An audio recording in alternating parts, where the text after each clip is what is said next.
স্বামী মারা গেলে 4 মাস 10 দিন তিনি অতিবাহিত হওয়ার পর বিবাহ করতে পারেন। আর যদি তিনি গর্ভবতী হন তাহলে গর্ভ খালাস হওয়ার পর তিনি বিবাহ বসতে পারেন। আর যদি এই দুইটার কোনোটা না হয় বরং ডিভোর্স হয়ে থাকে তাহলে 3টা মাসিক অতিক্রম হওয়ার পর তিনি অন্যত্র বিবাহ বসতে পারেন। সাধারণত 3টা মাস আর কি অতিক্রম হওয়ার পর তিনি অন্যত্র বিবাহ বন্ধ আবদ্ধ।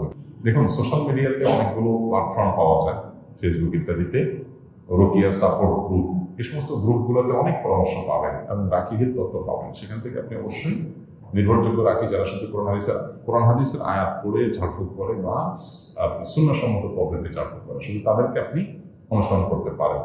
নিজে সেলফ রুকিয়াও আইডিয়া পাবেন এই সেলফ রুকিয়া অ্যাপ বা রুকিয়া সাপোর্ট গ্রুপগুলোতে।